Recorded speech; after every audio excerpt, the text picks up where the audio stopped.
Welcome to Kanishka IAS.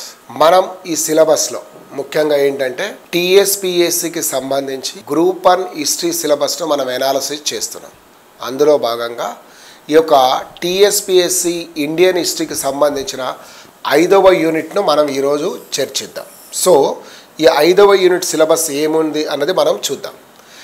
ఇక్కడ మొత్తం మనం కనుక చూస్తే the 3 phases of Indian freedom struggle అనేది ఉంది. అది 1885 నుంచి 1947. ఎందుకు దీన్ని మనం తీసుకున్నాం అన్నది కనుక మనం చూస్తే 1887 నుంచి ఇక్కడి వరకు అన్నది కనుక మనం చూస్తే ముఖ్యంగా ఈ టైంలో మితవాదులు, అతివాదులు, వారితో పాటుగా మనం కనుక చూస్తే ఈ యొక్క గాంధీ యుగం అనే 3 ఫేజులు ఉన్నాయన్నది చూస్తాం. మితవాదుల యొక్క లక్ష్యాలు కానీ, మితవాదుల యొక్క కార్యక్రమాలు కానీ, మితవాదుల యొక్క వైఫల్యాలు కానీ, మితవాదుల యొక్క విజయాలు కానీ సేమ్ అతివాదులకు కూడా అవే అప్లికబుల్ అవుతాయి. తర్వాత మహాత్మా గాంధీ గారి రంగప్రవేశంతో ఈ యొక్క non cooperation movement, civil disobedience movement, మరొకటి అనేది కొనసాగిన అనేది quit India movement, finally independent వరకు మనం చూస్తాం. అది ఒకటైతే నెక్స్ట్ వచ్చేవరకు the rise and growth of all India Kisan Sabha. So స్వతంత్ర పోరాటంలో రైతుల పాత్ర అని మనం చెప్పుకోవచ్చు. అదేవిధంగా స్వతంత్ర పోరాటంలో ఈ యొక్క వర్కర్స్, ముఖ్యంగా వాళ్ళకు సంబంధించింది ట్రైబల్ మూమెంట్స్.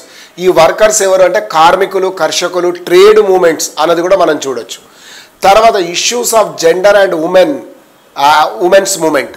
సో ఈ యొక్క భారతదేశంలో మహిళల యొక్క పాత్రను దేంట్లో స్వతంత్ర పోరాటంలో చూడాలి. సోషలిస్టులు, కమ్యూనిస్టులు కూడా ఏ విధంగా ఇందులో పార్టిసిపేట్ చేశారని చూస్తాం.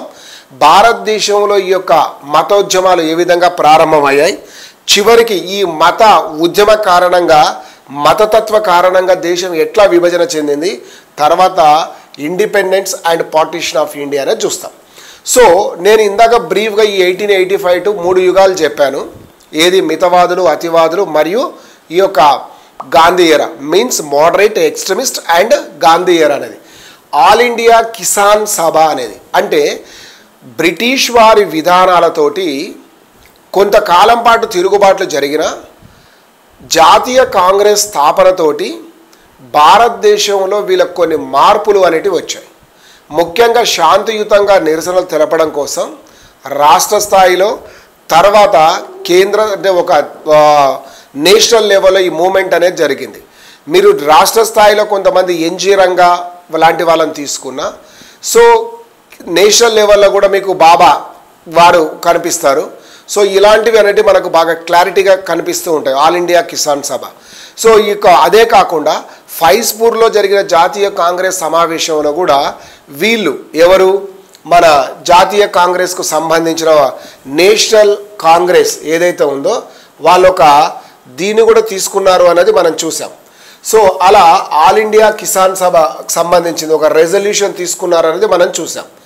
అదేవిధంగా ఈ యొక్క వర్కర్స్ ఎవరైతే ఉన్నారో రైట్, ఈ యొక్క నెక్స్ట్ చూస్తే వర్కర్స్ అంటే భారతదేశంలో ట్రేడ్ యూనియన్లు వచ్చిన తర్వాత, ముఖ్యంగా ఇండస్ట్రీస్ వచ్చిన తర్వాత ఈ ట్రేడ్ యూనియన్ మూమెంట్స్ ఎలా జరిగాయి అన్నది మనం చూడాలి. ఈ యొక్క లోఖండే గారు కానీ, లేకపోతే బాంబే మిల్స్ సత్యాగ్రహం కానీ, లేకపోతే బాయ్కాట్ కానీ, అహ్మదాబాద్ మిల్ సత్యాగ్రహం కానీ ఒక్కొక్క దగ్గర వాళ్ళు ఏ విధంగా చేశారు అన్నదాన్ని మనం ప్రత్యేకంగా చూడాల్సి వస్తుంది అని చూసాం.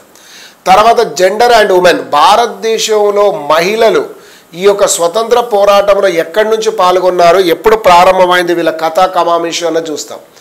నిజానికి భారతదేశంలో స్వతంత్ర పోరాటంలో ప్రత్యేకించి మహిళలు స్వదేశీ ఉద్యమంతో ఆరంభమయ్యారు అనేది మనం చెప్పుకోవచ్చు. ఆరంభమయ్యారు అన్నది మనం చూడొచ్చు. తర్వాత సోషలిజం మరియు కమ్యూనిస్ట్ 2 మూమెంట్స్ కూడా ఇక్కడ జరిగాయన్నది చూసాం. సో మనకు కాంగ్రెస్, సోషలిస్టు పార్టీ జయప్రకాష్ నారాయణ, అచ్యుత పటవర్ధన్, రామ్ మనోహర్ లోహియా వంటి వారు ఉంటే, కమ్యూనిజంలో కూడా మనకు ఈ యొక్క చాలామంది మనకు మానవేంద్రనాథ్ రాయ్ కానీ మొదలైన వాళ్ళందరూ కనిపించారు. కొంచెం స్లైట్ డిఫరెన్సెస్ ఉంటాయి.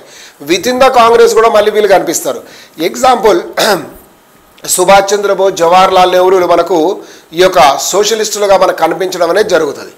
తర్వాత గ్రోత్ ఆఫ్ కమ్యూనలిజం అన్నాం. గ్రోత్ ఆఫ్ కమ్యూనలిజం అంటే భారతదేశంలో మతతత్వం ఎలా పెరిగింది, బ్రిటిష్ వారి యొక్క విభజించు పాలించు అనే పరిస్థితి వల్ల ఎట్లా ఇది మూమెంట్ వచ్చింది అనేది మనం చూస్తాం. తర్వాత partition of India and independent అనేదాన్ని మనం చూడాలి. ఆ సమయంలో జరిగిన కీలకమైన ఘట్టాలు, మనకు డీకీ బర్డ్ ప్లాన్ అంటే ఏంది, జూన్ 3 ప్లాన్ అంటే ఏంటి, ఆగస్టు ప్రణాళికలు ఏంటి, మొదలైనవన్నీ కూడా మనం చదువుకోవాల్సిన పరిస్థితి ఉంది.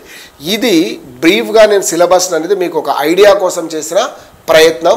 దీన్ని మనం క్లాస్లో ఒక్కొక్కటిగా వివరిస్తూ ముందుకెళ్తామన్నది చూద్దాం. Thank you all.